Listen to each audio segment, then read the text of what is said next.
right? Very good. 5 o'clock, and we're going to bring the July meeting of the Conservation Commission to order. And first thing is the roll call. Tom Olson, member. Kristen Estate, member. Larry Dunn, chair.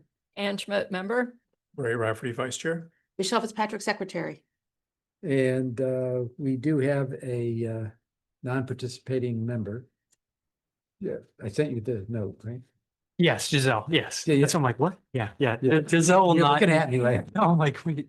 I know. Yes, Giselle was unable to make it. today. Giselle's on it, right, but I did get some input from her, so. Yes. Yep.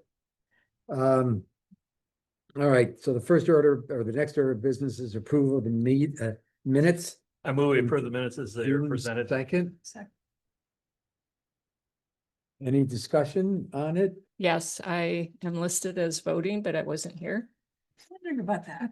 Still You goes. listed as you I was not at the meeting. You're definitely. quoted, you were also like quoted extensively. I like almost. Oh, yeah. That's an easy fix. Yeah. And all the, I think there's 3 different. Yeah. It'll be multiple. So. I was like, Your It was ghost like was Other- mental. my other mental- comments? No. No, okay, so well, with the amendment as recommended, what's the vote? I, Favor? Abstain. Aye. So passed. Public communication. oh, hold on, I just did find something else. Oh. Sorry. And just above old business, you have Commissioner Fitzgerald. Where did that go? I don't know. well, you weren't here, it was Deb last time. Sorry about that. Where was it under? Tell me one more time. It's under 5, just above where it says old business.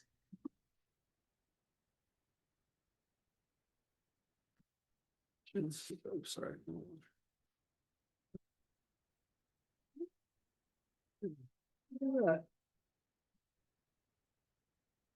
Fix that. It's an easy one. Is that the only place that's on there? That I can see quickly, yes. It's spelled right in all of the votes. Correct. Okay. As amended. JJ. The public communication, so we will wait on Hersley Litton Yep. and move through additional public communications. We did get a couple of what I term courtesy referrals, which were provided in the agenda. So I guess my comment is, I mean, I went through it, but I'm wondering, does anyone want to bring up any discussion on either of those 2 referrals? Going once, going twice, okay. So the Conservation Commission will thank them for their courtesy, but we have no comment. Now, we do have, is there anyone else? No, but we do have a guest here.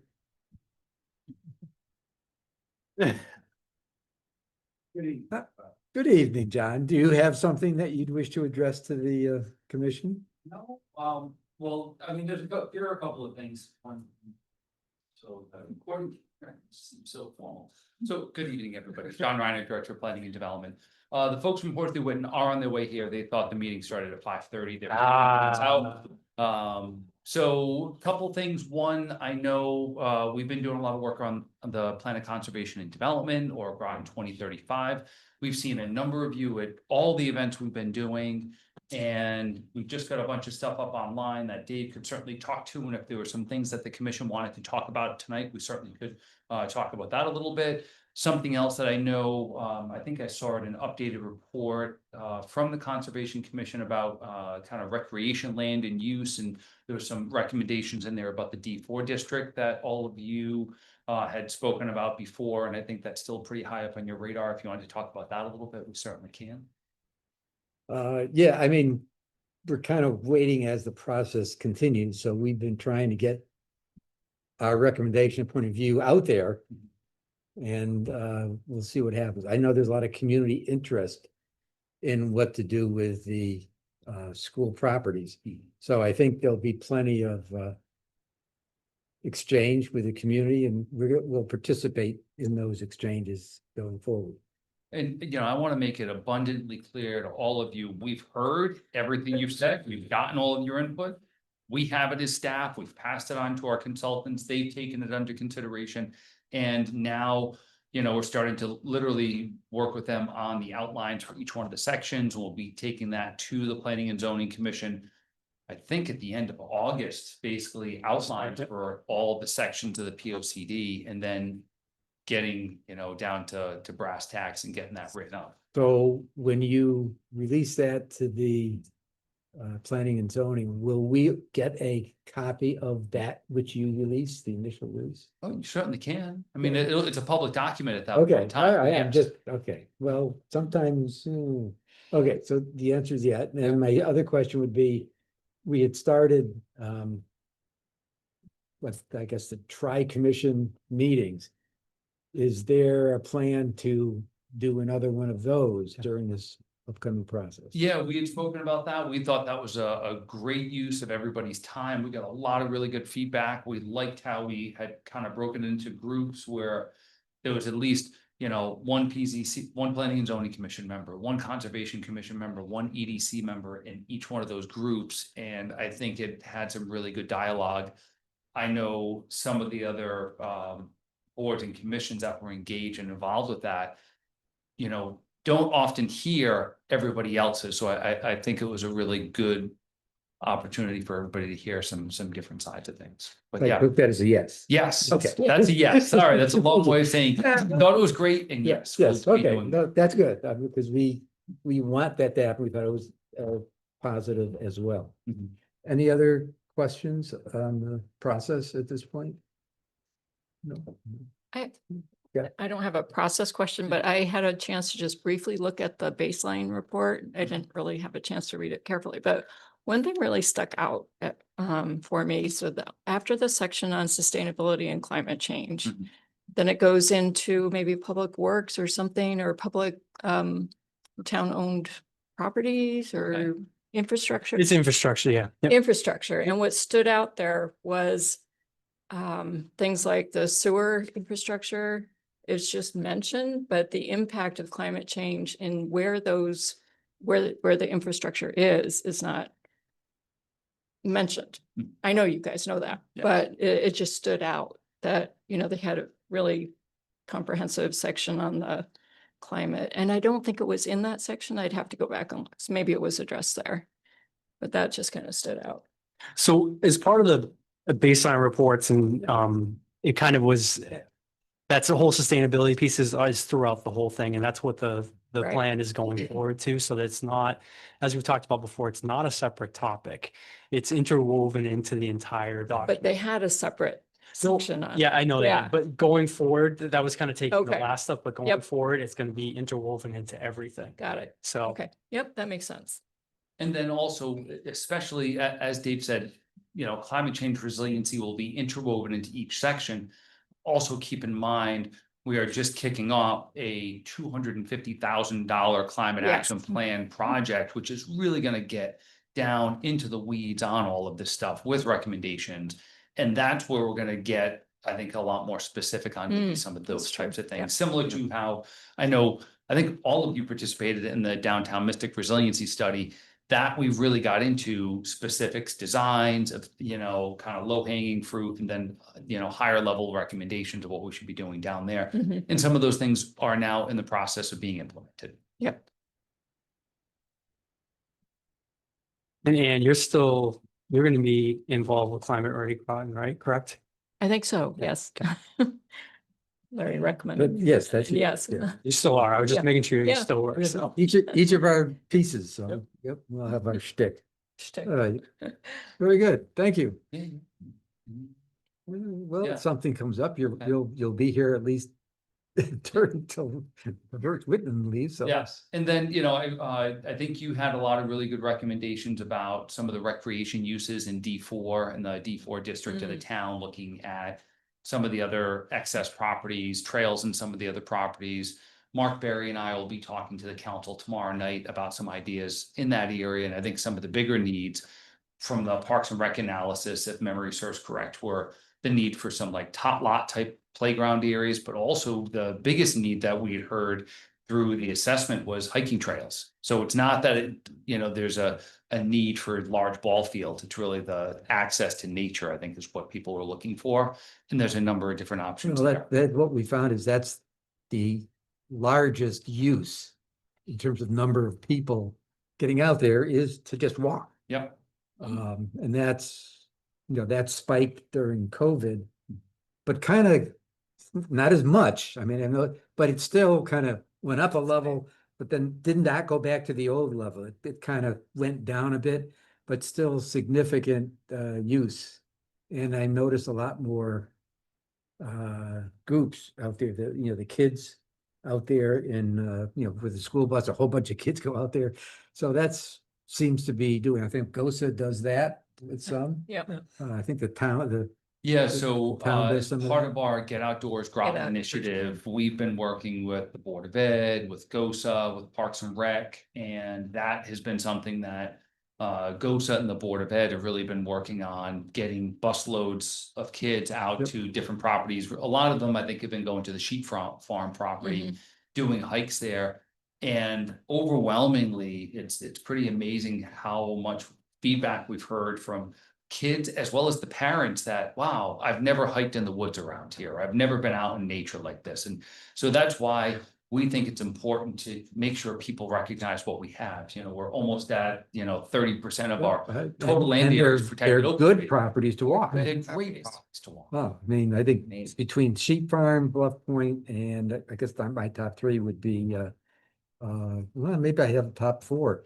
And the Haley. farm, Haley. Haley Farm. I mean, those are, you sit there and it's spectacular, depending on even, there are all kinds of years. Mhm. So, no, this is some unique properties we have to walk on. So I think we're lucky to have that. Mhm.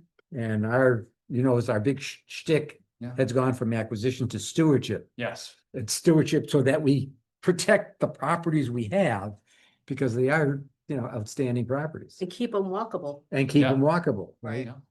So No, that's, and I think another property that I think many of us probably don't use enough that's humongous in size is the Cop property. I mean, that's a yes, big piece there. that's, Yeah, that's- especially if you go up the hill, Correct. it's an entirely different Yeah. scenario, scene Yeah. than on the lower part, which depending on the weather, could be a little mucky. Yes. But And it's not far from that kind of D4 district area. It's just down 184. So, it is closer by, it's more center of the town, say, than, Bluff Point or Haley Farm. all right, good. So we'll kind of tick through things until they get here and then Yeah, no, yeah, we we'll, transition. we'll chew up because I know that there's a GOSA finance meeting at 7. Yes. I assume you're going. Yes. Okay, so All right, we'll move it along. we'll move it along. Let's see, report of chair. All right, let's see. All right, so actually what John already mentioned is that we put in our District 4 analysis, which is really a reminder from a number of months ago for the meeting coming up next week. 14th, is that right? Next Tuesday. Next meeting, yeah, then Yeah. the next meeting you guys. Sorry, Monday's the 14th. For the, yeah, Yeah, House meeting tomorrow. tomorrow, okay. yeah, that's right. All right, yep. I knew it was close. We also got a notice for Kakiwick membership, and I forwarded to Dave, and he did indicate that the town sponsors that membership, and so we'll, It's all set. if that's all set. So we'll look, and then as we get into it, who's gonna wanna participate? I mean, it doesn't cost, since it costs money, I think we've been limiting it to no more than 2. From the commission to do that. I did send the updated pages on the Con College 2025 projects. It has been updated and is out on the website, so you got the 25, 24, 20, Nice. the three different years. So those are all out there. This is a quiet month, actually. All right, so we'll go around the horn. We'll start on this end. I went on vacation. All right. I got almost nothing done for the Commissioner, but I'm back. Okay, she's back. Oh, I guess You're next. I'll step up. I think, Tom and I did the walk. He started the walk at the beginning of June. Yeah. Uh, Trails Day, and, Tom headed it up at Bluff Point. There weren't many of us, but it was a nice day for a walk. From there, the other thing I wanted to mention that, actually Dave was part of, Avalonia Land Trust Groton Town Committee met in June. And at that, it meets quarterly.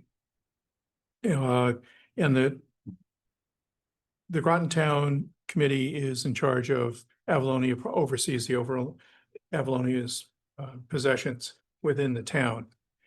And on this particular meeting, Dave Prescott and Megan Granito was invited to attend. And the topic of conversation was invasive species. And I didn't know if you were gonna say anything later or. I can do it now while it's up Okay. there. So, this is a discussion between the town and Avalonia about what potential opportunities are there to really get people more educated about the issues.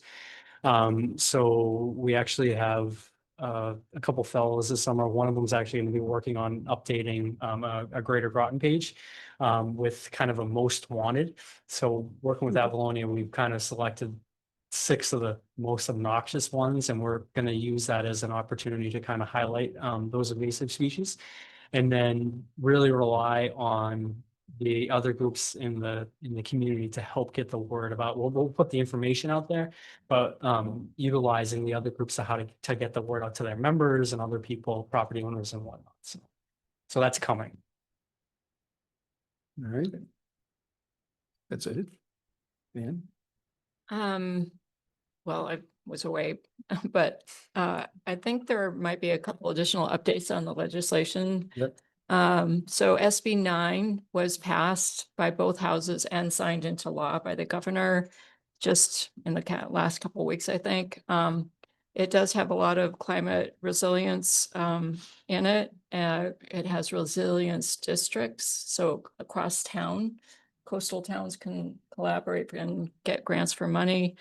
The POCD needs to incorporate climate change, which we're already doing. And I think that goes into effect in 27 now, not 26. Initially, I think they had that. There's also some rodenticide and neonicotinoids or whatever they're called in that bill, but it's not a very strong bill. So that might be something that we want to talk about later. HB 5004 was a climate bill that had new targets. It was also passed and signed into law. Targets for global emissions for Connecticut now are law, but however, there's no accountability on what they're going to do if they don't make them, and a whole bunch of other aspects, including target heat pump goals, some green job initiative, a green job council, economy council for the state, and a few other things. But one thing that is noticeably missing from the original is a study on natural gas. It was a study, but even just a study on natural gas was eliminated. And Wow. we know that the governor is now talking about implementing more natural gas. So that's something that we're going to work on. Another one of interest is 7174, which I probably hadn't had on the list before, but it's on riparian buffers. It's also, the initial bill, as far as I remember, was an actual law about it, but this is a study again on it, and to see what the benefits or highlight the benefits of riparian buffers. I think that's the main new stuff. That's all I have. Right, thank you. Do you want to pivot? Written? Yeah. Is there anyone else coming or? Does it do you? Okay. let's just wrap up this one section. We got two. Okay, from- so I didn't do very much. I met with GCA and regarding the Senate Bill 9, Hmm. their concern is that it's taking effect on or after October 1st, 2027. And they're concerned, yeah, they're concerned that this plan that we do, if these changes aren't implemented on this P O C D, it's 10 more years before the P O C D is written. So that may be something that can be addressed about the climate resiliency. Another thing that I was happy to see that there has been in Connecticut, another bill passed, barring some of the sale of invasive species in some of the garden centers, because they're still being sold like all over the place. But at least a few are gonna be phased out. Star of Bethlehem, Japanese barberry, buckthorn. There's a bunch of things gonna be Norway maple not allowed to be sold anymore at least. So Nice. seems like the awareness is increasing anyway. And I think that's all I had. The only things that I've done is work with the city of Groton on their Five Corners project, because I'm gonna rep to that. We had another meeting this back on the 22nd or so. Which they have a contractor that's working this whole project. They're about 30% complete on their on this project as far as identification of what areas need to have cooling and reconstruction and that type of stuff for reducing the flooding. They've been working with the they had a spring session with the Nature Conservancy where they ended up planting 20 trees so far, and they're gonna have another planting in this fall. I was trying to get more people involved with that. And they're gonna continue to have a bunch of workshops through August and everything to help get more civic involvement. In regard to trying to reach out to individuals to ask for what the problems are and what the solutions are relative to the flooding issues. And also they've finally got figured out the contacts of electric boat to work on that side of the river for them. And then the other thing is with the Baker Cove ECCD stuff. I have to give kudos to Michelle Maitland from Public Works. She's been very adamant about this and has been working with the people from Homegrown Subaru to do another cleanup this fall in conjunction with Save the Sound effort, because that's who they work with. And so that's appeared there. They had to sign up by last week. That was done by Subaru, and they agreed to support something on Baker's Cove. So I'm going to be, because I've identified all the sites and stuff, I'm still involved in this in regard to helping them out. Can't turn in your boots yet. Yeah, No mistakes. yeah. So more to follow here. They haven't decided when but Right. it's a very wide open window for August, September, and October. So it's a 3-month window that they can run the event in. So account. That's what I have on that topic. Thank you. So we're gonna interrupt this meeting. Do you want to introduce first Whitman or? Sure. So tonight, good to see here, Kristen, Johanna from Horsley Whitney, to talk a little bit about some of the community engagement work that we've been doing and to get some feedback from all of you. Krista probably has a whole bunch of questions she's gonna ask to kind of probe a little bit about some of the things that we're doing, feedback that you all get, but we've been working with the folks at HW probably for about 10 years now on a variety of projects. They do a great job on all the initiatives they've been working with us on. Yeah, take up a little bit of your time, and then you can get back to regular schedule business. I was gonna say, it's up to you if you wanna go up here, or we can actually pull seats up to the table if you want it a little bit less formal. I didn't know how you guys are doing, so so feel free, like I said, we can pull chairs up and we can just sit up here and that's. Oh, Yeah, no, that we've done that The main both thing is just ways. be near a mic so you get recorded, that's all, so. Yeah, no, there's one right here, there's one right here. That's right, Yeah. the standing mic or the sitting mic, so. Thank you very much. So we can just do an introduction. So again, my name is Krista Moravec. I'm with Horsley Witten, a planner.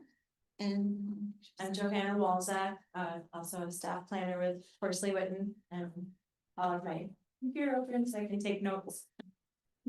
so the purpose of us coming today, as John mentioned, so one of the projects that we are working on with the town is about community participation and engagement, particularly associated with the Office of Planning Development Services. So just how that just the staff communicate with the public, but also all the boards and commissions that they support, how that works, and just try to find what's going well, where could there be some improvement. So I have a series of questions. I don't know if you all saw these They're in ahead our of time. What's that? Our agenda pack. Yeah. Oh, they're in your agenda packet. So we don't have to get through all of them. But they're just to sort of help start some conversations. So we'll go through those. I do know that we're also working on the plan of conservation and development. So we can set aside a little bit of time at the end, and we can just, you can give us, we can talk about that for like 10 minutes. I don't see a clock, so I'm gonna really. It's fine. Yeah. Or it's up on the screen, on the I'm screen. just gonna rely on folks to flag me. I'm just gonna grab. There's some static going on. Yeah, especially when Dave talked us. Yeah. Oh, no, it's still the same thing. I kind of project a little too much. Dave's mic. Okay. You guys can still hear me. I talk loud. Sure. Yeah, so how long do you How want us to, we plan for about an hour, Total? but yeah, if you want to do 45 minutes for some of these questions and then just flag us. And we'll, Sure. then we can give you some time for the P O C D we just had, give you an opportunity, the staff provide us with your feedback, Dave does, John does, Deb, but we want to also give you an opportunity to tell us in your own words. So we actually brought a chart as well, so we'll write it down.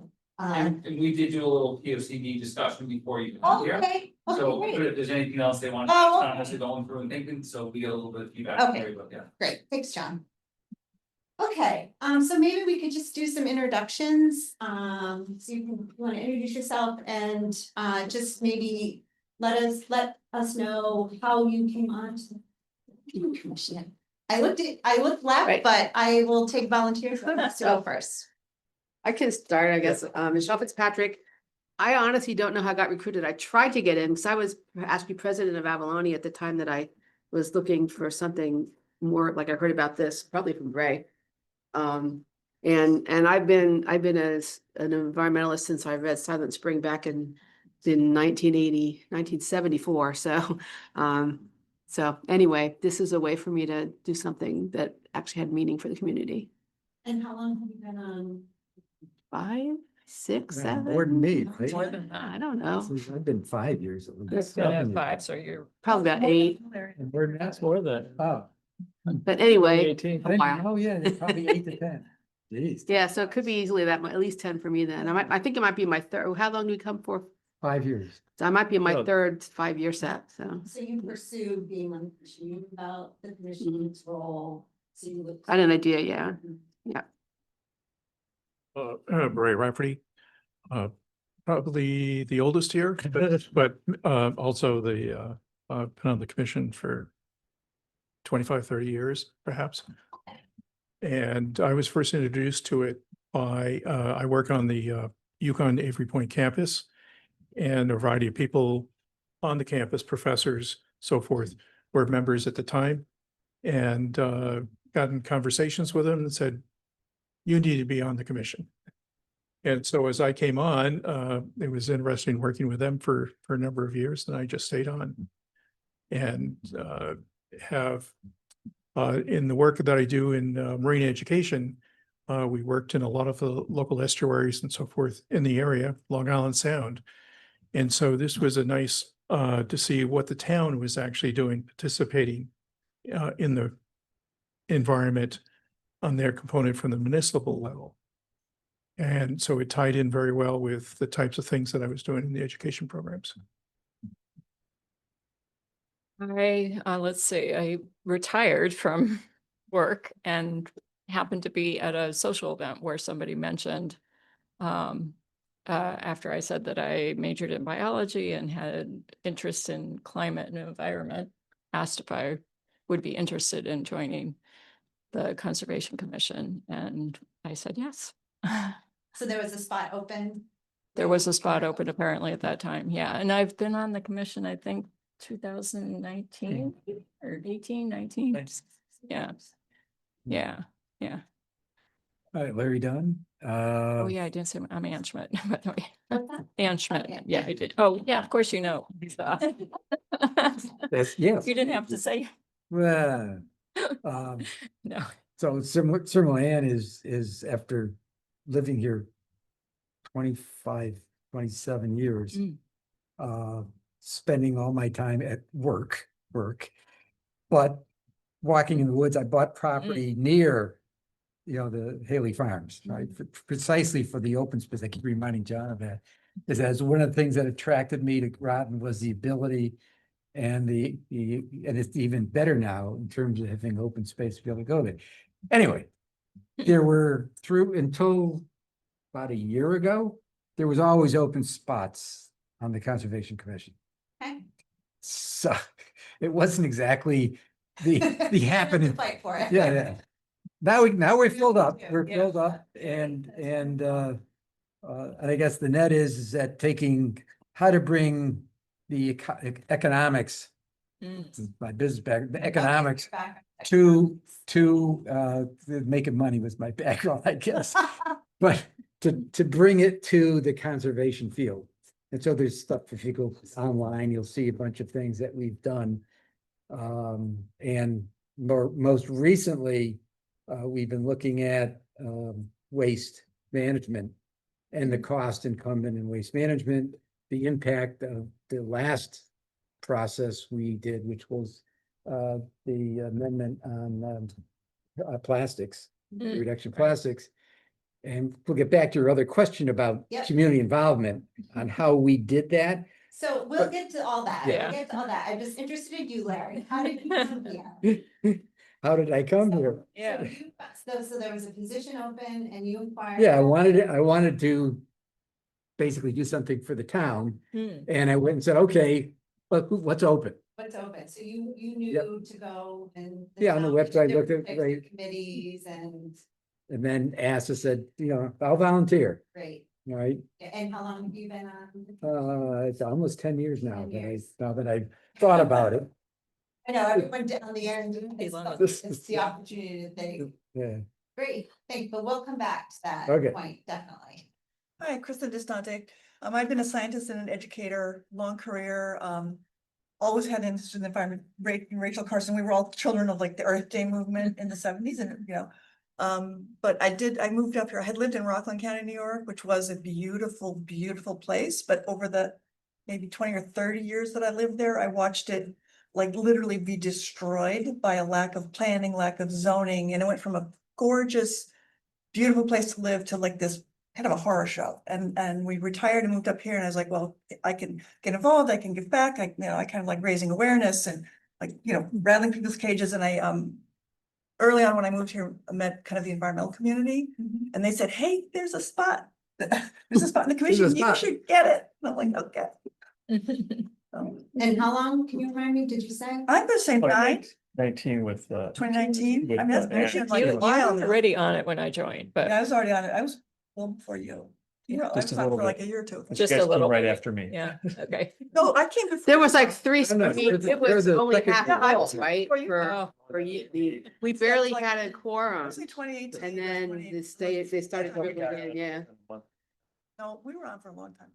So it seems like all of us, like these last few years, you've had a full. Infusion of beautiful people and ideas and energy and wonderfulness, yes.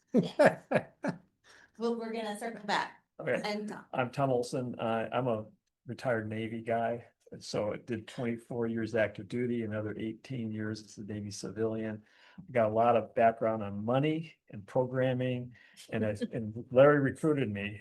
oh, so Okay. you were, okay, Okay, all right. we're neighbors. Too many guys, the environmental folks, got it. Okay. And then we've got Giselle, who's not here, and she's right out of UConn. Fresh blood. Flesh blood. So She's- she's- Well, The 20 stuff. not right, 2 years, 2 years out. Well, 2 years yeah. out. she's- But yeah, she's like, we haven't had She's somebody the that youth- young. Youth element versus- Yeah, so we got youth Everybody else represented. is all retired, essentially. You're also. I'm partially retired. I'm retired from the military and been working part-time, but yeah, Okay. pretty much retired. I just signed up for social security, so yeah, I guess that counts. But Giselle works. But Giselle is, She's a- No worse. and she was an environmental specialist. 24 or something like that. Undergrad at Yeah. UConn. So it's like the Excellent. perfect balance, having somebody from that age, because like perfect, yeah. Okay, great. I'm just gonna cheat and keep looking at my notes. So I asked how you found out, because that's sort of part of what our conversation's about, is just how do members of the public find out information about the Conservation Commission as well? So you all have an interest in the environment and conservation issues. You sought interest in the or went to the town website or spoke with people who knew you to connect with you. So you had mentioned so how does the public find out information about the commission and sort of what you're doing? Do you have a webpage? Yeah, Larry there's- sort of has. Yep, there's a web page that we've set up, which I hope you've looked at because it has a lot of our historic information records. The thing is that there's probably more than bimodal, probably trimodal. If you look at the town, there's a subset of the town that is highly motivated and interested in the environment. And there's a number of groups. I think we set up it on the website. You'll see there's like 10 or 12, I don't remember what we're up to, affiliated organizations, civic organizations that we've tried to reach out to. They typically look at the Zoom stuff works out well, because then a lot of people come on and look at the Zoom recordings Okay. afterwards, rather than sitting here being bored by, This kind of conversation. this kind of conversation. Yeah, So that's like one portion of the community. Then the second portion I would call would be, let's call it project specific. yes. So when it's, Pleasant Valley Schools Sure. or the oral school, or, you pick any one of those, and bam, all of a sudden you'll get 40, 50 people, but it's very localized. Then the rest of it is, I don't care.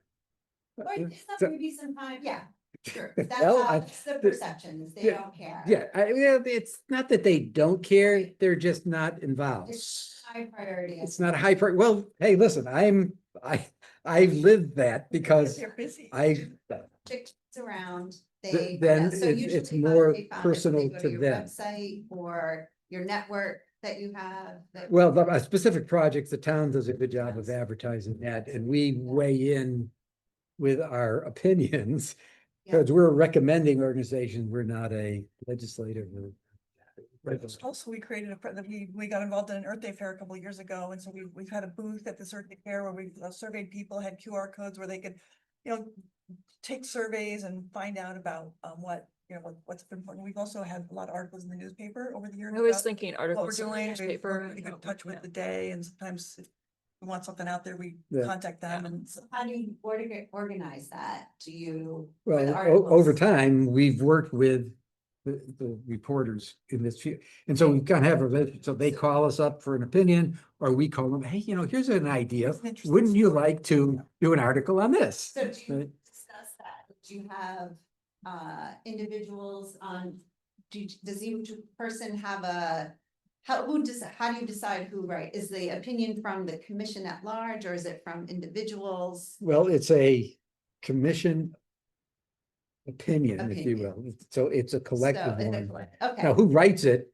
I mean, you just wrote the last one. I wrote a letter to David. Well, Aldridge. yeah, letter, on waste management. You. I've Tom written has stuff. them, I've written them. We have our areas, So- each have our areas of focus within Okay. the commission, each of some, we sort of have different interests, and so who's ever, Tom does most of it, who's ever field it is, Sure. But the commission then votes on it or pre-votes on it. So we establish a subcommittee, which is then authorized to go out and create trust them to go out and create the Necessary documents. the document. And so far that's worked. Yep. How many do you think you do a year? Oh, gee. What do you? Like, so. Take you're it not- Options like that. Or is it, so? So, no, we haven't done article or- op-eds. The other I thing would we say. do is Maybe we do have letters. we have some close relationships with groups in the community, and we sometimes may say, hey, this maybe would be a little topic. Yeah, it's a real variety of of actions. We really haven't gone out seeking public, for whether to go into the New London Day. However, we do make them aware of things, or Yeah. we work in every month. I'd say there's a topic that Right, we the take state some action on, website. but it really varies from action. Like last month, it was me going, making sure I attended the public hearings with the policy, our recommendation for the policies for in putting a conservation easement on Pleasant Valley School. The month before, we did something different. And so it really varies. So how do you find out about those issues? Is it your own personal research, or is it staff that bring those? I mean, they might be. I would say most of it is personal research that we're doing in our areas, because each one of us is assigned an area to be Okay, looking at. Like I take care of most, like all the parcels and inventories and definitions of open space, and takes care of all the legislative stuff, Okay, now I understand. and she does all the pollinator stuff and interfacing with Groton. And then we each also are assigned different organizations with the town, because we have, you gotta recognize, there's 3 conservation commissions in the town, okay? We're just one of them, okay? We got the cities. Yep. And we've got the Groton Long Points, okay? So I'm a little liaison to Groton Long Point. Michelle is with the city, and so, and we have liaisons with Groton Open Space Association, with Avalonia, conservation advocates. So each one of us has different points of contact that we're watching their stuff. We've got kind of, because we're dual hatted in a lot of these organizations. Like I'm leaving here, going right to a Groton Open Space meeting, okay? And Yep. that type of stuff. so you're organized. Yeah, can I That's also- what I hear. I Yeah. also add Yes. that I think a number Loosely. a number of years ago, like, I think we went through and it's like, what are the areas that we feel are priorities? And Larry made a master list of, here's the things we're interested in, here's what the status is, here's the short-term, medium, long-term, like has been quite organized. Well, yeah, if you take the last P O C D, I guess, or the current P O C D. Yeah. On our website, you will see we stripped out all the actions from that P O C D, and we tracked them for a number of years, checking them off as Perfect. much as possible. So we were striving to execute on the recommended actions from the P O C D and Perfect. plan on doing it again. Yep. Right? Yep. Of course, this time we want to influence what's in there rather than just getting it thrown at us, right? It's not that we're not gonna Okay. do that. So, We've heard that loud and clear. but, the essence of why you're here is how do you get people engaged? Well, yeah, so Right? part of it is bringing awareness to the commission, which seems like that is a major goal of yours, and you feel like you're pretty well organized, you have your topics, you have organizations that you reach out to, you coordinate around media. And we have you have some, top issues of concern, that you- so that. right, we have, like the Groton Conservation Advocates, they are here almost every meeting. They're here right now. And they're, Right. Right. So, they are like, almost like a partner to us, because they hone in on things and bring it to our attention. Most of the time we've heard of it, but they bring a deeper, concern. Here's what community thinks about that. So we have that, but then we also have things like projects that we do with with Con College. So 3 years ago, we started working with the Con College students, and one of the projects was the Earth Day Fair. And so we get the students involved, we get our word out, and then now we have a booth we can set up other places if we want to. So it's education and outreach is really a big part of our plan that we're interested in. And I'd just add on to that is this, Brain works at UConn, but one of the things that got established at UConn was the NERV. And that's, we were instrumental as far as making testimony for getting it started up. And once it got put in place, working with the staff and, you know, I'd go over to Avery Point and have meetings with us as they were building the staff up. And then we got them to last year to get involved with our cleanup efforts for the Baker Cove, and for the Eastern Conservation Commission, District and stuff. And now they're proactively doing things. And so it's been very, you know, partnership wise Yep. with the NER.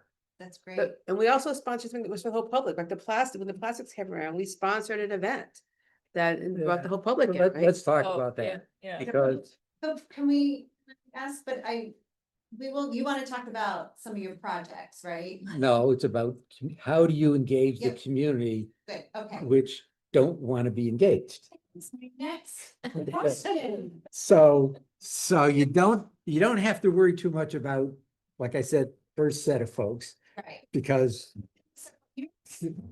So that was my next question. How do you reach that last group of people? well, first of all, if you look at industry statistics, if you get a 5% return on any survey, et cetera, you're doing well, right?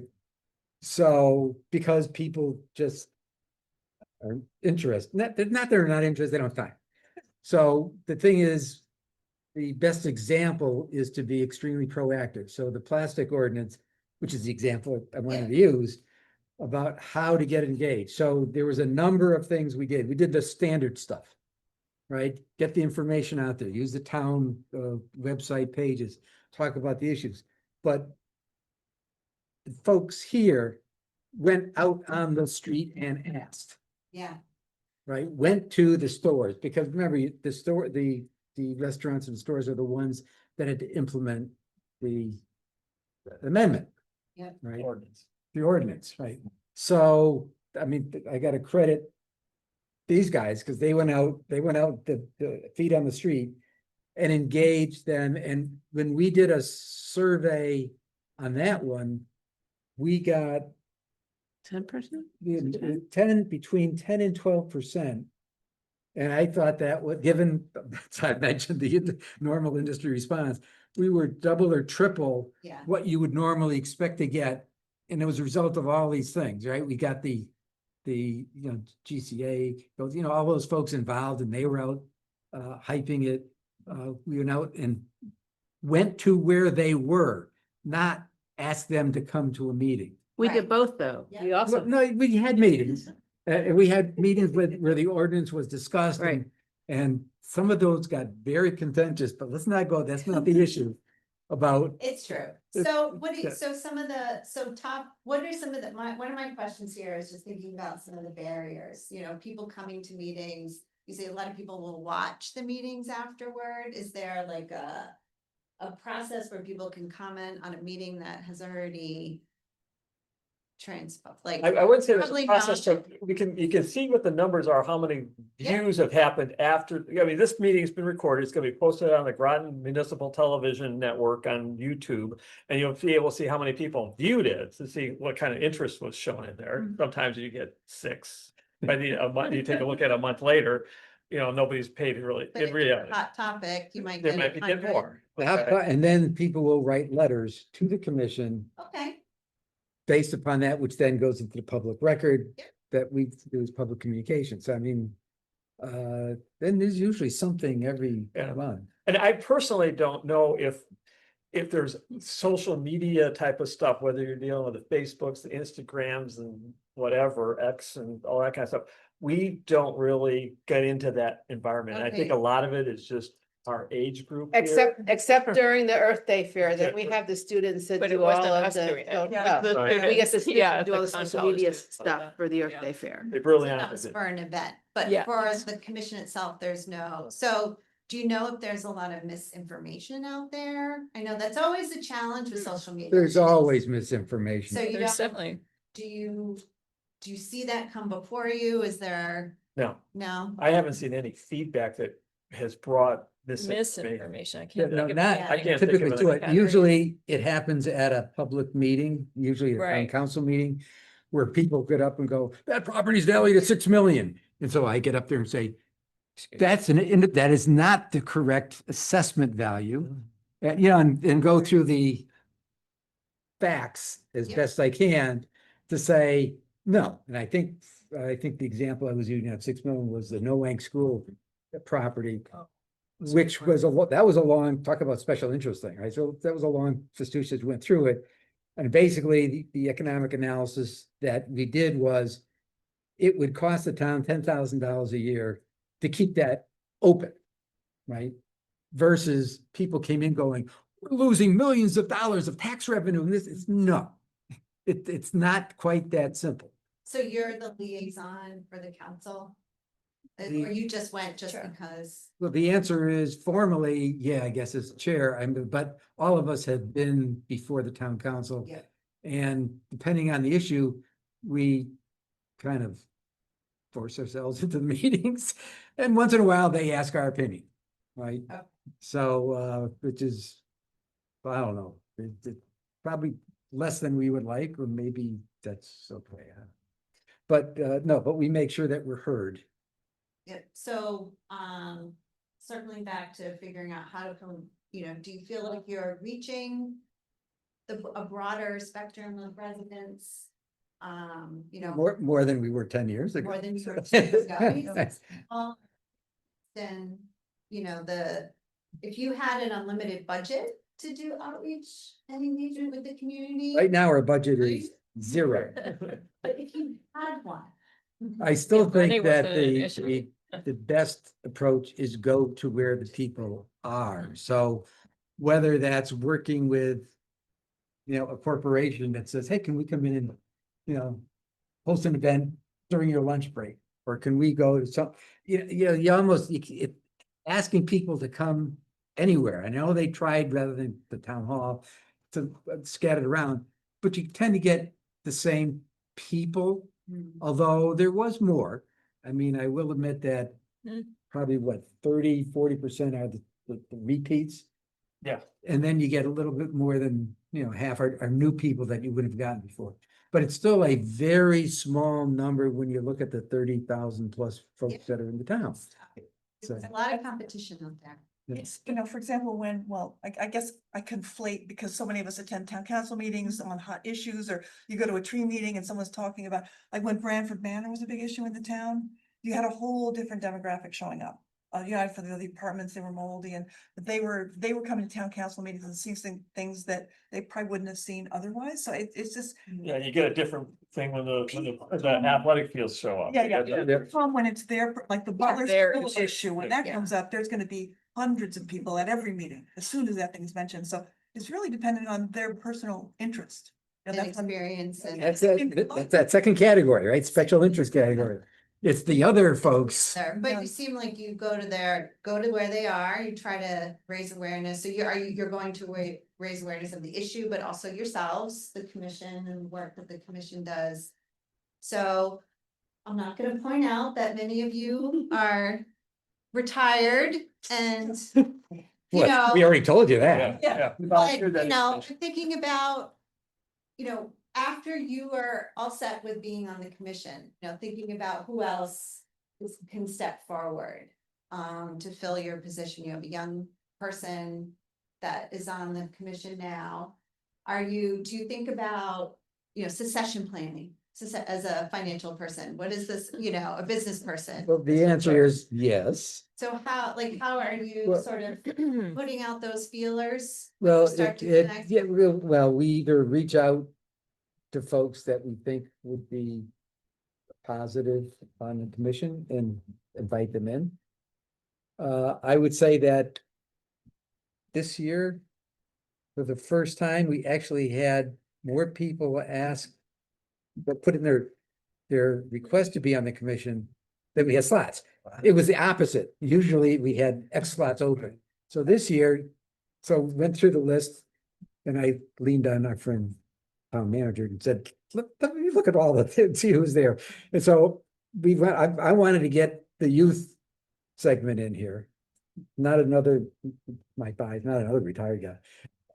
Because you have time. That's the. Yes, truth. we have. Yes. It's It like- is. It's a phase of life thing. I mean, life has phases for everybody, and Yes. there's a phase when you're young and you're building your career and you're raising your family and you're working and you just don't have it to give back, you know, and we're, most people who are gonna volunteer to spend the time and energy are the people in the phase of life where, okay, now I can give back. Younger people, I mean, they're pressed. We've had younger people try and join and they just, we're not paid, you know. So this is Yeah. all, you know, it's people giving back because we can, and we skew older. I think that's just how it kind of is. So I would say, you know, when we had an opening, we went looking, but I don't know that any of us are in any hurry to get off the commission. So it could be a while unless they expand the commission with more slots. But It could be a while before we have to even have that discussion. saying that. Right. That's a good We're question. gonna cycle people, but The state statute, excuse me a second, the state statute doesn't have an upper limit on it. It says, I think there's a minimum of certain. No, I thought it was. Or there's a range. The state, the town ordinance. That's the town ordinance. The town, Specifies, 5, or the 7 that we've got. Could I interject Take a also little on that? action on that. Similar on, like in GCA, for example, they're having the same thing. It's all older people, like, we need to bring in new blood, and every once in a while, oh, here's a nice young person, and that person's pulled in, but they tend to just fade away again. Because they just don't it's have the the time time. commitment. Yeah. I'm just trying to think like, what are some ways to help with that? And how to. Well, I think part of it is we're looking, for consistency on a month-to-month basis. Yeah. And, and there is some, you got the 2 hours here today, and there's some expectation you're gonna take an action item to work on something. And so that's extra time and everything. And if I tend to monitoring town council meetings or zoning meetings, that type of stuff, I'll do that. So it's another couple hours. You can easily suck up 10 to 15 hours a month on some projects and stuff. Well- So that time frame isn't available to a lot of people. Right, but I would say that it's not about being on the commission, it's about being interested in what the commission does and represents and the town's environmental issues. And in fact, what we do with Earth Day, we have students there, they engage families, we have kid-friendly things. So we're actually getting the word out to that generation and their kids. And it includes both, here's what the commission, but also here's what you can do, here's what are things that you can be involved in as a young family. I mean, part of either go out, get outdoors Groton, one of the things we do is which we still have to finish, but we basically have a backpack for kids to take onto our property to explore, the birds and the bugs and the flowers. So we do think about how to, engage the younger people in the things that they can do, like taking your family on a hike is something that a young family will do. Right. Canvassing about plastics is probably not something you're going to get them to do, but we're getting them where it gets them hooked in at that stage. Well, the other thing that's changed is there is now an industry on environmental science.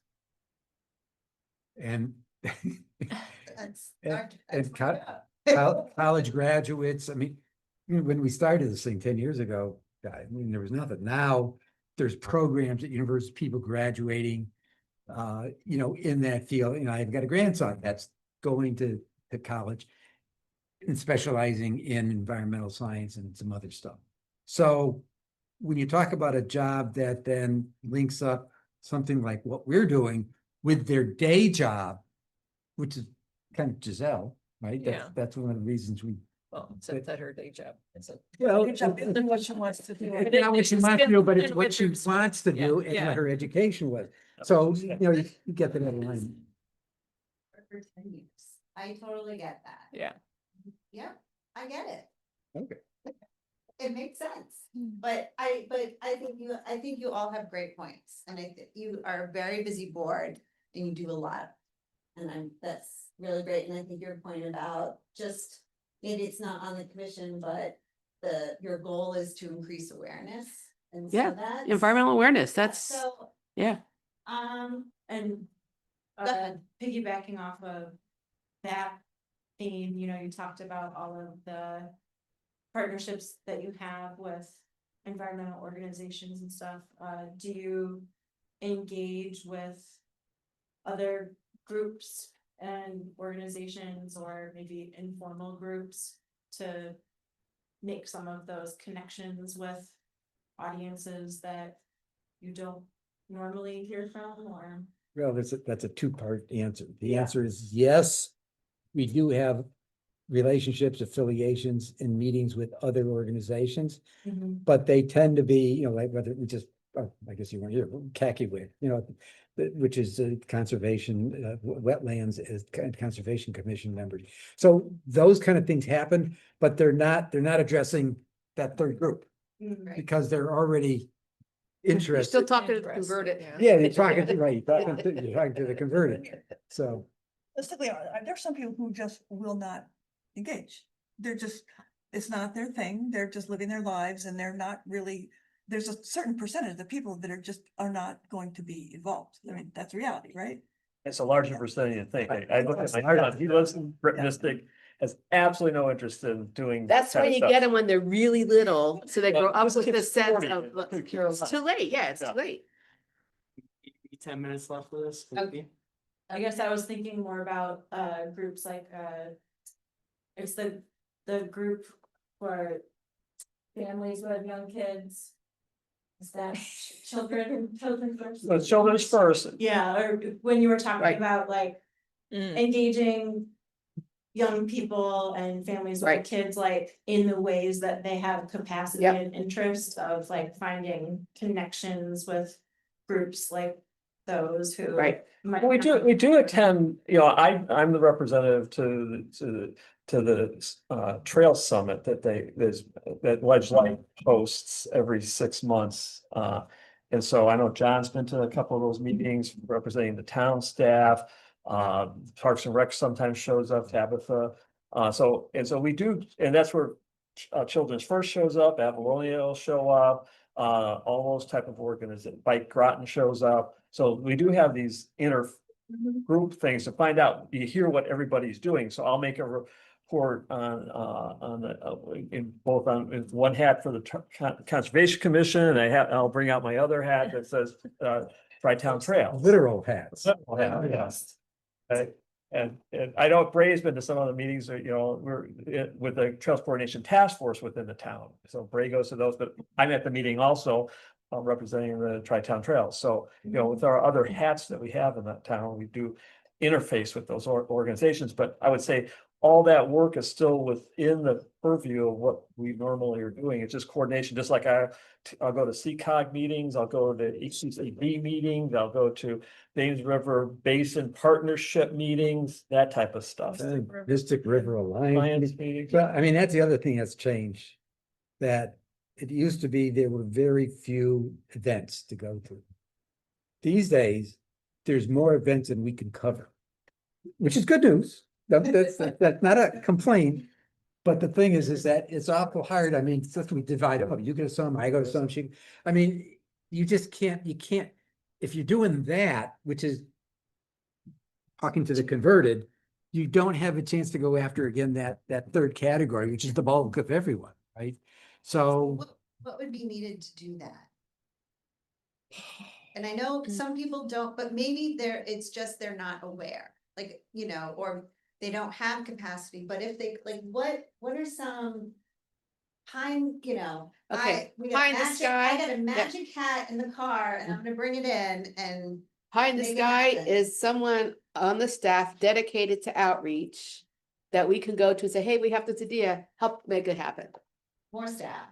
More with a staff. budget to do well, it. you set a Exactly. budget. Yeah, I'm giving you a That's- budget right now. All right. Yeah, that's it. So. That's gonna write, so that's basically- gonna write, that's gonna be the 2035 recommendation is give the Conservation Commission a budget. Right, so basically a staff person Systems to, that have asked for Yeah. that in other a places, staff person to implement our ideas so someone. to support that to support. process. Yeah, well, the other thing is there is a need to identify what's in it for me to get to that other place. So you got to give them an incentive, right? So it's not enough to have a staff guy that says your job is. Right, so staff person, so right, so it's a person who is organized around and focused on that, has resources, has a plan. Can we call Yeah, Megan? incentives are- Yeah. But you're absolutely right. You need to make it worth their while. Yeah, it's like, why do I care? Until you get that question answered, you can go out and talk to them forever and they're gonna go away. Yeah. There's always, but to your point, I think there is always, you can shine a light for someone. You just need to find the connection.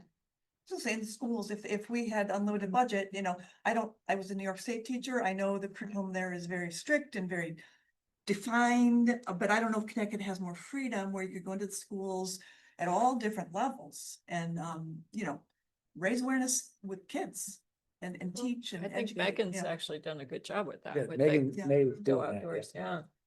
And Right. Yeah, I'm not sure about, I know some states are very strict about their curriculums. And there's and no room for, There's no. there's no wiggle room. things that are actually interesting.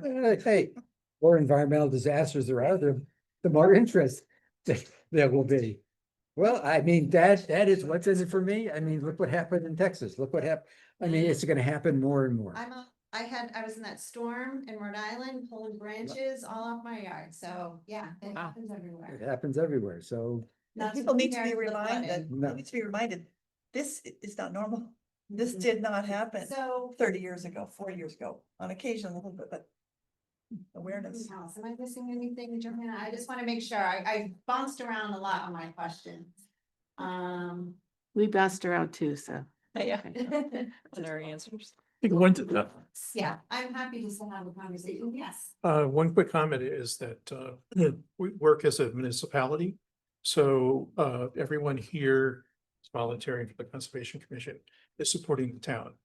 And we'd like to participate in our community. So, all of us have other committees, other somewhat, different groups we also participate in, at different levels. But with this, we're trying to focus on what we can help run the town, make it a better environment for the people that are here. I will say that for the Conservation Commission, since I've been on it, I've been very pleased with the support from the planning department. And that connection has made it supportive of what our discussions, what we may come up with directions we'd like to go in. We have back and forth. So are we getting support from the town or are they shutting us down? So if you shut it down for just so many times, you're gonna say, this is not much fun, and you're gonna leave. But they've been very good for that. So a lot of our initiatives. So it's a bigger family, if you will, other than just what we're having discussions here. And then that leaks off out into other organizations that are out there and the topics oftentimes that we work on. Or maybe, yeah, this is a shiny, sharp object at the moment. Sure. And we all do that. But we work in somewhat, because there's not always, yeah, you can't spread yourself super thin. So sometimes we focus on different things that are working. So right now, it's the plan development that's Yeah, coming up, yeah. must be Of important. course. Yeah, so do you kind of regroup every year on a particular Yes, list? we set priorities every year and we shift them around. I think we have 8 priorities that we set for this year. And we adjust those every year because there's so much one could do. You gotta pick priority items you want for that point in time. Which also matches what people are interested in, because if they ain't interested, Couple that bring them in, right? But then, yeah. Right. Yep. Yeah. And then you have projects like the POCD that, are big. We want to make sure you have some time for that, or the climate plan, so you can see how those could be added to the list quickly. Good transition. Gives you time. That- Yeah, that's good. All right. So you guys already chatted this before we got here. So Johanna and I brought a flip chart. We're gonna old school it and maybe give us your top. I don't know, how many fit on a sheet? How big can we write? So we're just gonna set it up. And like I said, the staff has definitely told us all all of what is of concern. I worked, I was at the open house. Did I speak with? I know you talked, I talked, we talked. You and I chatted for a bit. Larry, you look very familiar. Maybe we chatted Yeah, that night. I know, so I am familiar with your work and what you're doing, but I wanted an opportunity for you to tell us in your own words. We can write it down. We're planners, we like markers and. Nice to have some visuals. Gonna make John play that. I kind of brought the easy one. It has a, what's that? scale. So what specifically are you asking us? What are the key issues that you want to make sure that we've got on our list to make sure we get it out or? For Groton 2035. So let me just add a little context here. They have all of the stuff that you reached out. So any of the PowerPoint slides you did, any of that information they have, this is a chance to briefly expand upon that as part of that. So because as we've talked about, the baseline reports are out and the next time is to come up with a plan. So if there's new things that aren't or things that are evolving, now's a chance to kind of, it's a little extra time to put that in there. We haven't had an opportunity to see the baseline of reports, so we don't know really. So the baseline reports are just the background. That's all that's just the background information and stuff like that. So It is posted on the Greater Groton website. yeah, So. Yeah, I just wrote that down to go look at it. yes. Policies, like the action plan, what are some actions for? So baseline is baseline, like maybe we want to think of. What are some things that are maybe the key issues that we make sure that we're thinking about? Why don't we start with the priorities we've established, Okay, which are 6. yep, That I reminded myself there's 6. please. So first is the definition of open space, which sounds like a strange priority, but it's okay. Not. Okay, that's good. Okay, you get it. Because yes. Yeah, and we spent 6-8 months when we first started up a number of years ago. Debating that very point, but we're getting, Discussing. we discussed it. No, the legislative requirements, so there's a Right. lot to play, but we Right, get that, okay. we get that. So, climate change and resilience, all right, so we got that. Sustainability, and we distinguish between those two. Yes, because that's another one of those words that can mean different things. to different- Yep. Different people. Is sustainability. It's The its own third word. one, yes. That's the third, Yep. yep. I was gonna color coordinate you with that. Number 4, Or is what we call the Groton tree canopy, yes, right? So the broader range of cityscapes and the amount of trees that we have. The legislative or the ordinances about you replacing trees when you cut them down. I mean, a lot of things. yeah, so. Mhm. management, making Yep, sure the trees all are that stuff. Right, trees, In the right Uh, places, right places. The fifth, Heat and- fifth water. was waste management Okay, and yes, reduction. Yeah. Right, and in the state of Connecticut, as you know, we got a crisis gonna hit us within the next, 5, 6 2030. years now. The region has a crisis. Well, in Connecticut is Yeah, it does too. worried about Connecticut, but so that's there. And then the 6th one we had is stewardship. Remember I said that earlier, is that we switch it from acquisition to stewardship, which gets to invasive species. And there's a number of actions that we've got underway with Parks and Rec about creating a stewardship program, and we've created, and there's a lot of work done by Tom for the key properties. There are stewardship plans that we've created for each of the key properties. The question we're now into is how do we get enough Do we dollars on it?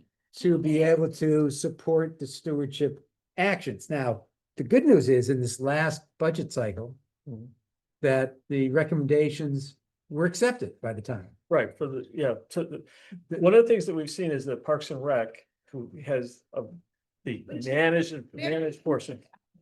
Yes, has established an open space manager, which has been is a positive step, and the budget that they submitted to support all the work that for the staff, the staff that they're allocated, with some plus ups over the past 2 year budget cycles here, was all supported, which is, we were advocating for that, which is, that's gonna get us partly there, but it's not there, but it's just- it's really, it's helping the managed open spaces, but the dedicated open spaces by the old definitions of the current P O C D are still lost orphans out there. Now, we gave up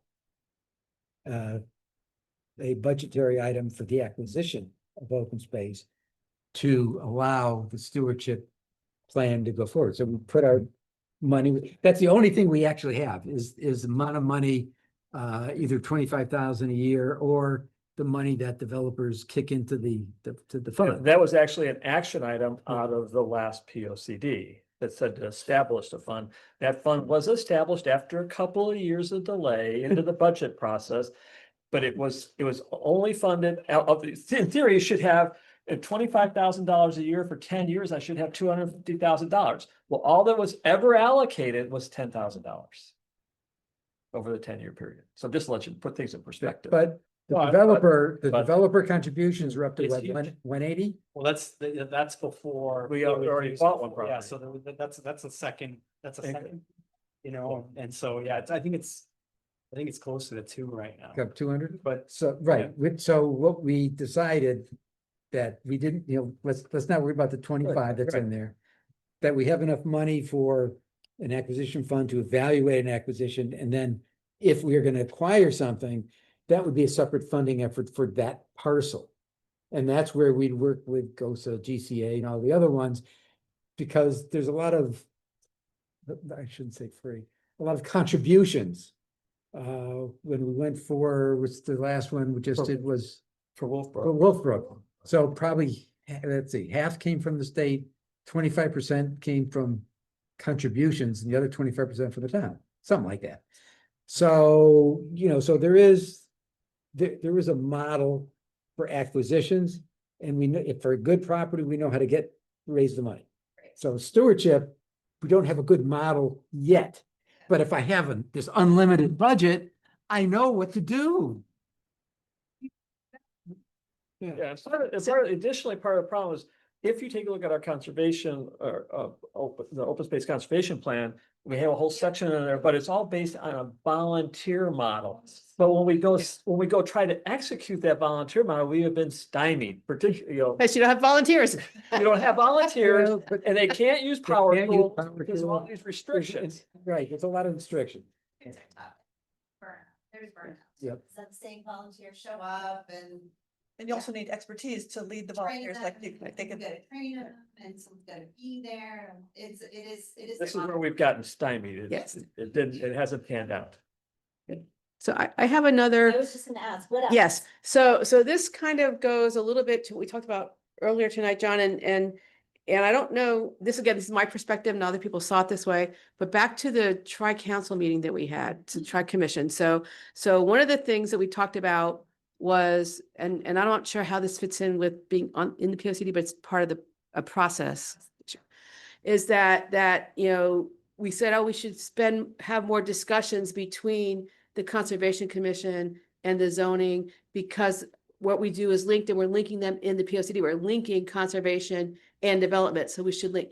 And what I heard from the zoning guys is, well, you can come and see our meetings anytime you want. No interest at all in understanding what we were about. So he was more than happy to say, yeah, our meetings are open. But my point was, we should be hearing about each other. You guys have no idea what we're doing or why we're doing it. And that's the problem. Is that the business and zoning folks don't necessarily understand what we're doing and why we're doing it. And in fact, we have an economic model. So yeah, they need, so it's not the public that I'm worried about. It's the other guys in Groton that are making decisions, including the decisions that are going into our plan, that aren't listening to the fact that there's another side here, that this plan is And it's, we're half the and it's plan. complementary. It's not And it It's should be not complementary. Development versus. Yes, It's not. conservation. But they did, I mean, there just wasn't there wasn't a sense of being interested in even hearing the other part of the story. So, yeah. Okay, so cross dialogue, but I also think what I'm hearing you saying is also to make sure that each group understands their objectives, but also how there's a common vision, a The common interlock goal, between those common- objectives. Yeah, so, but there's also a common outcome that both. want, That or meets both, right, that and meets how both, you yes, Work together towards that same. right. Yeah, yes. Understood. Anything else that you want to add? Well, one of the things here is that a lot of the focus has been, with, even when they pick we meet with economic development, we meet with, planning and zoning and the conservation commission. Well, we should have had reps from the Parks and Rec Commission there also. They were excluded to some degree, okay? Because I spend a lot of time with the Parks and Rec Commission, even though they're underutilized and undermanned right now and stuff, but they are a key part of it because like they're saying, we're supporting their stewardship budgets and that type of stuff. And they're out of, it's not coordinated in between the various commissions very well, personal opinion. Think about, Yeah. you liked that multi-commission meeting, you thought you enjoyed We that? recommended it this time. We've done that in other, sort of these municipal master plans, we've done that in other communities, and it's been very successful. And, yeah, Another part of that is also the uniqueness that we have, what we call the city of Groton. We're in the town. yeah. There's so much that's overlapped, Yeah, well, that's a whole different discussion. That's a whole. but Oh, it's gosh. one where oftentimes Tom Well, is on. Yeah, we've made an intentional effort in all of our planning efforts to include the other two commissions. And I've personally have gone as far as when we were putting our open space conservation plan, I went to their meetings for Groton Long Point twice. I went to the city twice, explaining what we're doing here, and then also bringing their initial drafts and giving them opportunities to comment. It was sad to hear what, they had zero interest in what we're doing in the big picture of what it is, but it's what it is. Groton Long Point is very focused on their little conservation area. They are considered maxed out. They've got their little group and they have their wine and cheese party, literally with the wine and cheese, okay? And Groton, the city of Groton, when you go there, they freely admitted, the chair basically said, we're 99% inland wetlands. And the 1% is we do review what's given to us for the conservation development plan for the city. We review it. That's our only effort that we do on conservation. But we don't even draft it. We just take whatever is given to us for review. So that's the deals that, that we're dealing with, is trying to take a look at it from the big picture for the entire town.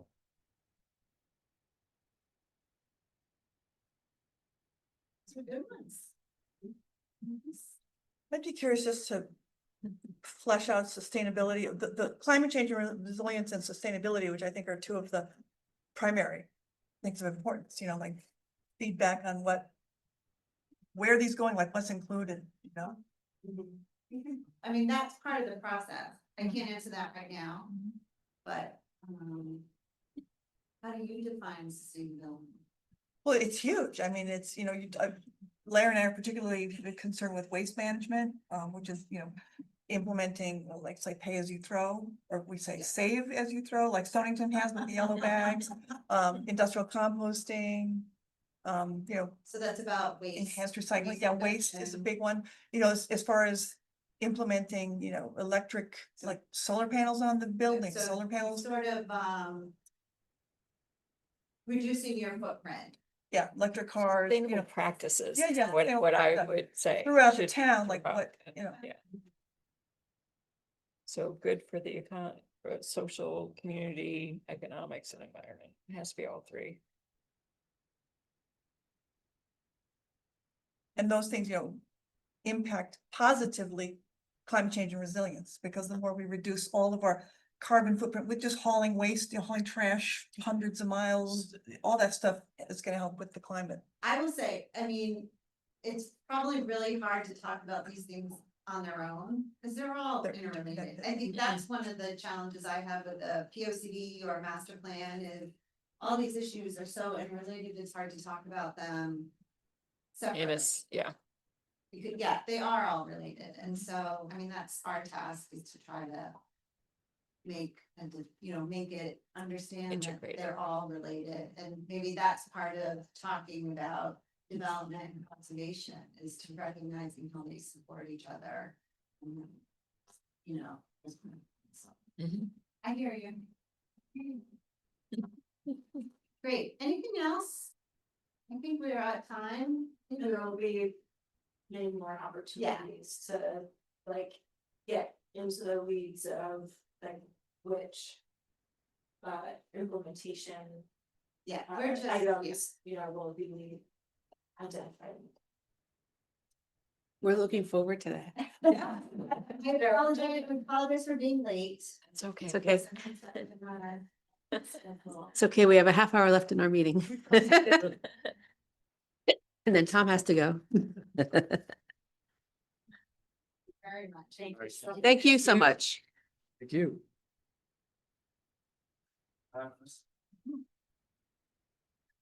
Any closing remarks, John? No, just actually, so, Dorothy Whitten's doing this work.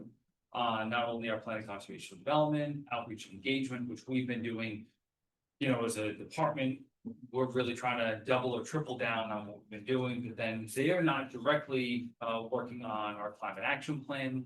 We have another firm that's doing that for us, but they're gonna be involved in that just because we can't work on planning conservation development and not have, some. Right. Kind of talking back and forth about that. So you'll be able to get a much deeper dive into sustainability, resiliency, climate change in that climate action plan as well. So we'll be looking for some announcements on that future. And one other bit of news, because it did come up a few times today, people are saying about some of the great work our staff is doing. Megan is leaving us last day, this Friday. What did you do? Oh, no. We worked her to Wasn't death. me. We worked her to death. No, she really enjoyed working here, but got a great job offer. Oh, boy, she's gonna be tough to replace. Yes. Is there a plan to replace her? We've already put that ad out. Okay, Oh, yeah, no, we're good.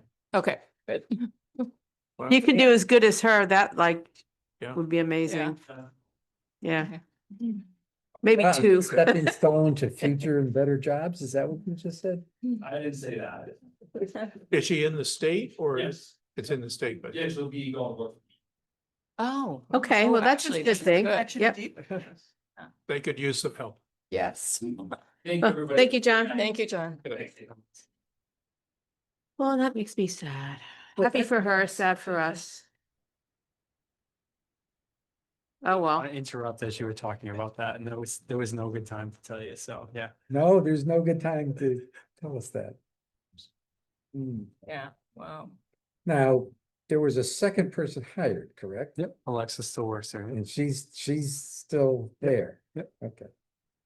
Back to the Didn't meeting. get totally wiped out. No.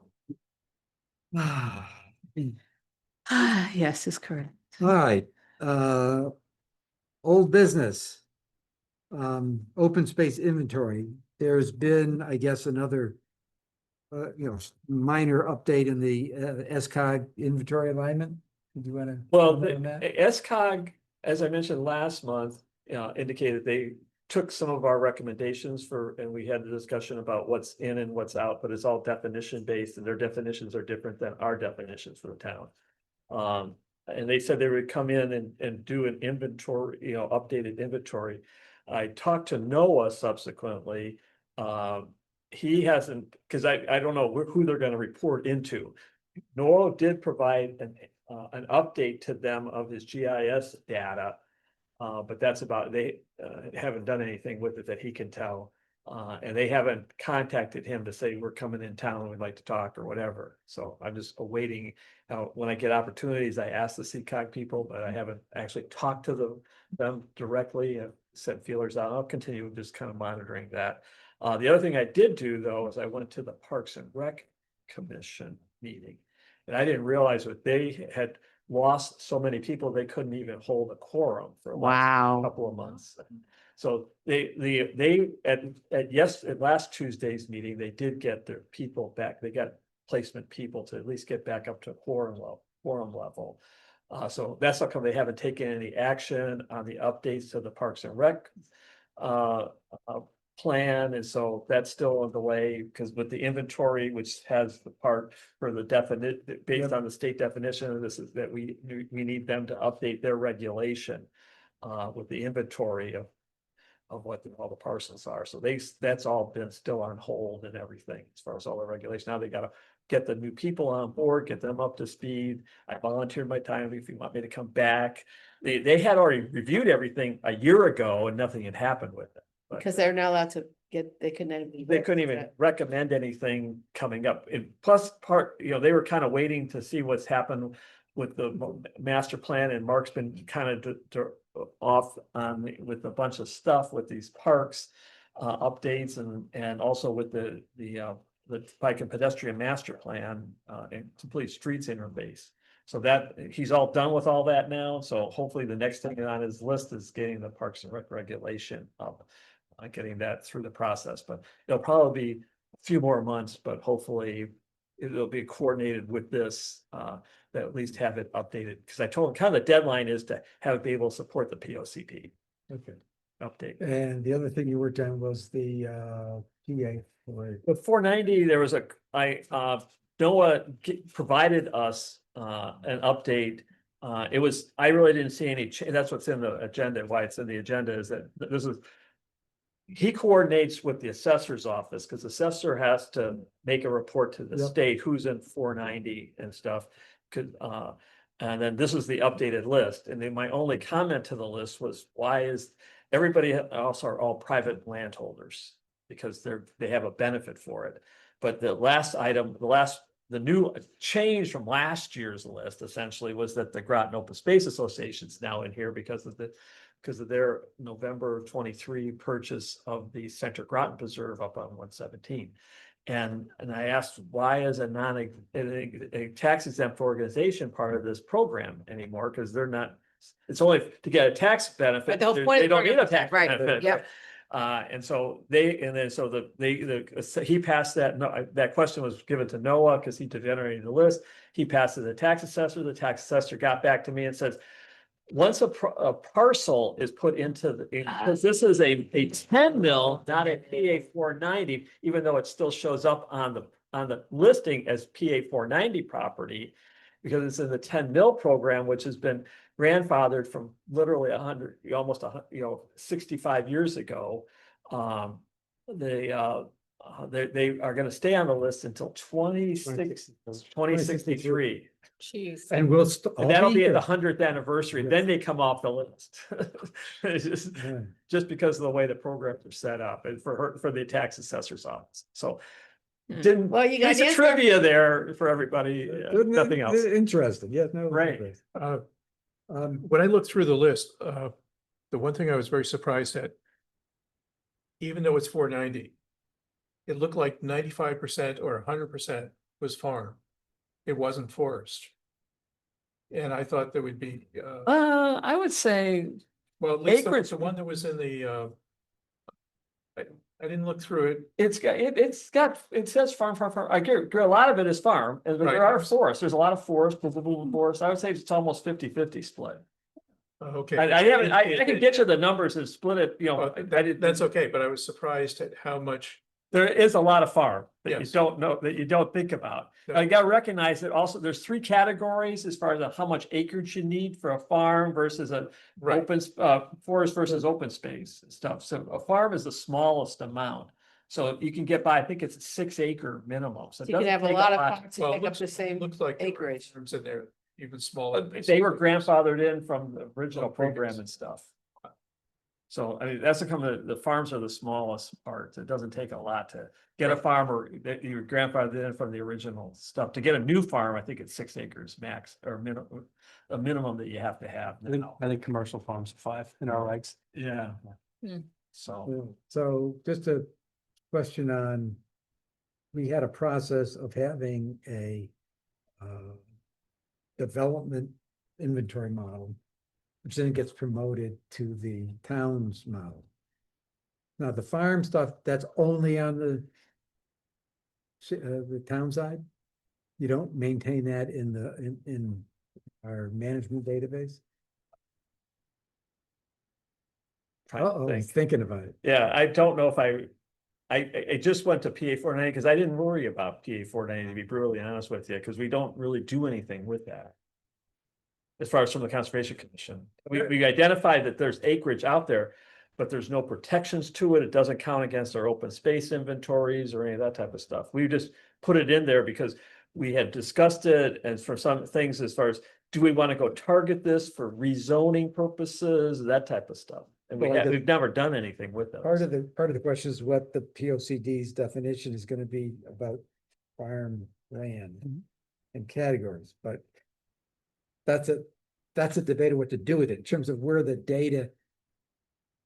The data repository, I'm gonna assume from what you said is no one maintains the farm. No, what I said, the assessor's office, and that's how come it's in here, is that it's PA 490 farm, forest, or open space. Okay. Okay, I don't think we have, and I think it might be, I don't think there's any open space, PA 490 open space. They're either No. forest or farms. That the town needed to recognize open space. Well, no, the way the state regulates, the PA 490 Act categorizes 3 different categorizations. And so the assessor has to assign it more, this is, from our viewpoint, 490 is 490, whether it's farm, forest, or open space. We didn't, our inventory isn't that detailed. Not to say now that I have the information, we can incorporate Well, it. that's what I'm trying to ask about where the data repository is for this. It's with information. it's town assessor, So because has she's that- the one that approves it. So if the town comes back and asks us for an analysis of inventory, and depending on how they ask the question about the farm and the categories, we'd have to grab that out, merge it to what we have. Yeah, I can and then do that. restore it. That's a 5-minute evolution Okay. with Excel. Okay, No problem. so my question is, what do you recommend we actually do then? At this point, let me take a look at it over the next month and I'll report back and I'll answer Bray's question. How much is farm? How much is PA 490 under and forest under the PA 490 program? Okay. And Dave, we saw the first priority, the definition of open space. That's where I'm getting to. So, we have these things in different categories, and if you include the farms, we're way over 30%, right? Yeah, I gotta. Well, again, there's not PA 490 is not It's considered not any part- included it's not at considered- 30, Well, right? careful, when if you read the current PLCD, it's in there, as I recall, Oh, as Yeah. a listed item. Now, It is a listed item. it's a listed item, and that's why I'm trying to make sure we get clarification oh, in this next PLCD of what's gonna be in there and how to, now, it could be that we do both. It would say, oh, we have this, and oh, by the way, we also have this, which would be my kind of recommendation. We should know what it is, but let's not confuse it with right. open space. Mhm. Okay. And I think, so just so you know too, and John talked a little bit about this, that this effort's really gonna start ramping up. Because like sometimes the baseline report is the longest thing because you're just gathering so much information to put it for just the background for this and whatnot. So the plan is, I think, starting in the last week, I think most of the dates are the last Monday of the month. There are going to be special working sessions on all different topics. And this will come up during one of them in terms of Working sections of who? What's the planning? planning and zoning commission, because they're still the steering commission. So, but they're going to be times to talk about all different topics. And this will come up as part of that. And that's the time you're definitely going to want to Right, attend. that was my next question. Yep. We So- gotta keep aware of what they're talking about when, Mm. so that we can. And that hasn't been Okay. worked out yet. That's fair We've enough. just gotten the date set. So Forestry Witten's going to come back with actually topics and stuff, and we'll have that.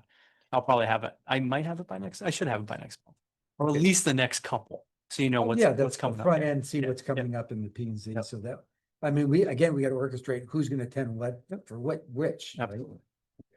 So I think there was one line in the baseline report. Again, I just had a chance to kind of skim it, but that PA 490 was, I want to say, overrepresented or something in the town, or it may not be the right word, but like more than. I've read that thing other like 4 towns. times. So the truth Okay. is like, I'd have to go back and look at that Okay, section. yeah, I just didn't understand what that meant. Yeah. And so now that it's been released, Yes, it's up to you all if you want to comment on it, and So I got that as a yeah, thing. so I mean, Matter of fact, let's make that, since it's just been released, then I got a thing for me to do is that all of us read it. read it And and put a topic for the baseline report, comments, questions, and do we want to, we'll have a discussion on, do we want to do a formal response? Yep. and we need a separate topic. This would just Just go make it under. a- Well, and I just meant, Yeah, it's what, 35. 35. yeah, no, it's Yeah. under there. I just, Yeah. but it needs to be they're called out that we want to talk about. And I'm just curious again, where am I gonna find this? Greater Groton. GreaterGroton.com. Greater Groton under No, it's the. not on the town of Groton website.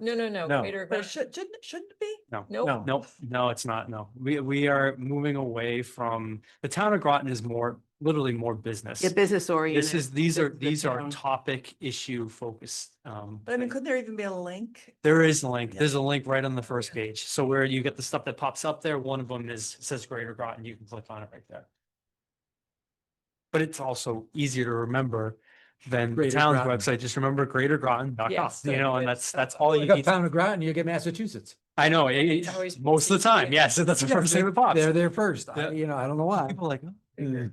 we get calls all the time about that. Yeah. Look at this property. What is, you're in Massachusetts. Okay. Thank you, Tom. No problem. Okay. Okay, open space planning, I think the whole thing, we talked about this, I guess, on the Pleasant Valley School staff, so we did talk about that with John when he was here. Groton 2035. Kristen sent a support letter to Deep, I think she said that to support the Skyra compost site, and that was due before this meeting. Yep. So, in the context of authorizing the subcommittee, Yeah, we're Person. subcommittee. we're the subcommittee, so We sent the letter. kind of sent a letter, and it's consistent. Good job. It's consistent with the last letter we sent, so I didn't think that is a big issue, unless someone wants to. No. Okay, No, all right, I just Continue give on. you the chance to take issue with our submission. Budget support, we kind of talked about, vacant land review, nothing new came up. Connecticut College project? Yeah, I need to come up with a way that we can have the backpack information updated. So that's my next project. What do you mean? Well, they have the cards, there's that you fill out, here's that picture, whatever.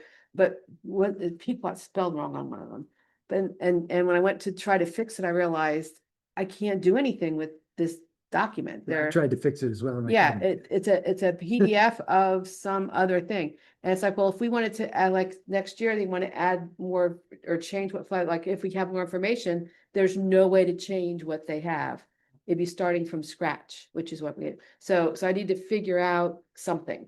And, Yeah, I- you know, I think we need to make sure in the future that the students working on these projects have to have it. well, I said that was my lesson. Yeah, Let's say yeah. every year I We come learned up that, with yeah. another idea that we need to implement next year. The first This one, time. if you give us something that we have to use, we need to Has be to be able to editable. Yeah, Yeah, so, we have to tell them they have to be restricted to software packages that we have access. to. right, so, We're not so. buying new software to edit. No, the no, paper. so I need to have that discussion with Jen, see if she has recommendations, but basically, that's the process, is figuring out how to make that usable.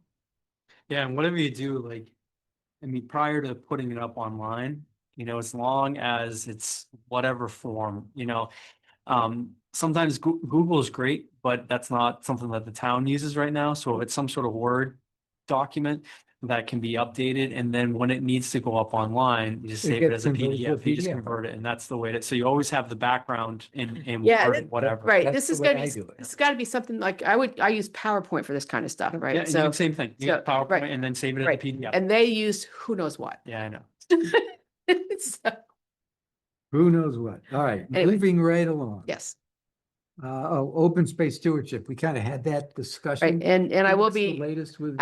that's also the top of the list is getting those reports, because I was like, wait, I want to have the right, anyway. I will get to Parks and Rec this week, or next Okay, week too. so Tabitha, we get Right, the- but we said we went to meet with them towards the end of the summer anyway, so. No, yeah. I'm just, Yeah. okay, just a Yep. quick status. Yep, Outreach, well, we had enough discussion on we outreach. had a lot of There's discussion. a lot of discussion on that. Tree Advisory Board, well, that was, Giselle, and she is not here. She does have a few things that she want to talk about, but I think I will defer that to next meeting when she's here. Okay, I think so too. yeah. It's not time sensitive. Yeah, it's not time sensitive. Next topic is new business. The only thing I would suggest, Larry, based on the Robert's Rules of Order discussion, that you, at the beginning of the meeting, ask if anybody wants to add anything to the agenda, because now is not the time to add a line to new business. I was just gonna say that too. Yeah. The So- time to add, the new idea is at the beginning of the meeting. Just, Isn't that what the topic of new business is? yeah, but no, Not no, if it's no, something it that's. has to be not- listed. The right, topic that- has to be listed. And so most of the time, like a lot of them don't have anything underneath it unless there's something imperative that goes along with it. And you see that like, so now there's a Pro Box memo. That was a new thing that the town manager's office wanted added to everything. So it actually will usually have the attachment that's there.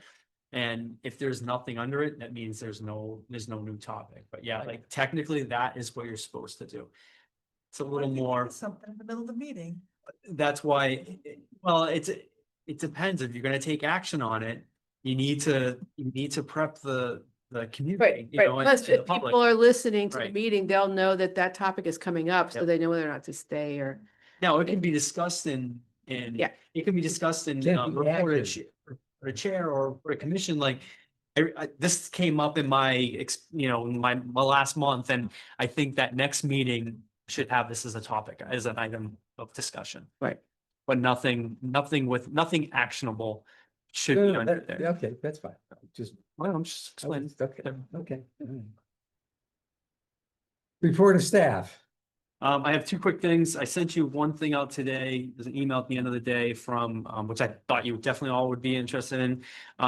So the West Cog and the Metro Cog in the Southwest are doing those, basically the climate action workshop series that I thought you'd be interested in. So as soon as it popped up on the server, I just figured I'd send it out to you. And then the last one is something that not that you guys need more to do, but one of the exciting thing that this is actually something that Meg and I were working on, but we're going to continue on with this is the NEAR is actually taking over My Coast, which is going to be a way to document flooding and storm damage.